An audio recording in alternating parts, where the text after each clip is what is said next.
Ciao amici nottambuli, ieri notte ho visto il cult anni 80 Ritorno al futuro. 1985, un film molto divertente, unisce fantascienza alla commedia grazie ai due attori principali, Michael J. Fox nei panni di Martin, un ragazzo che si trova senza volerlo nel bel mezzo di un esperimento, cioè quello che piacerebbe a tutti, viaggiare nel tempo. Esperimento ideato dallo scienziato pazzo Doc Christopher Lloyd.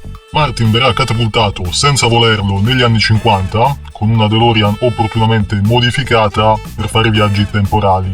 Un soggetto che poteva essere banale, magari scontato, già visto altre volte, ma il film è interessante da seguire perché ci sono tutti i problemi tecnici, diciamo, che i due protagonisti affronteranno per tornare negli anni 80.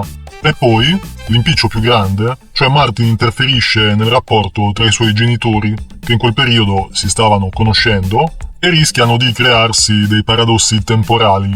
Azzeccati anche i personaggi secondari, mamma di Martin alcolizzata, il babbo un soggettone, e da qui tutti i vari consigli del figlio rivolti al padre, discorsi sull'autostima, credere in se stessi, che sembra quasi il tema portante del film. E difatti poi, al ritorno, dopo il viaggio temporale, ci saranno diversi cambiamenti a sorpresa. Il regista Robert Zemeckis col produttore Spielberg creano una formula vincente, che infatti verrà ripetuta in due sequel, che forse sono anche più divertenti. E anche questa è una trovata vincente, cioè il finale aperto, che collega i vari capitoli. Forse un film molto adolescenziale, Michael J. Fox interpreta il tipico ragazzo anni 80, che negli anni 50 gira con le Nike, jeans, Levi's, non mancano gli sponsor, suona la chitarra elettrica e cerca la Pepsi senza zucchero al bar, introvabile negli anni 50.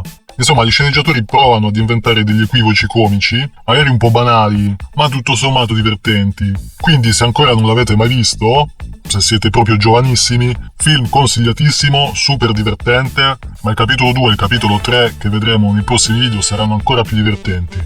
Quindi per questa volta è tutto, se volete iscrivetevi, se non fate come vi pare, sono il cinefilo notturno, se non sapete che film vedere ve li consiglio o ve li sconsiglio io. Ci sentiamo alla prossima, ciao!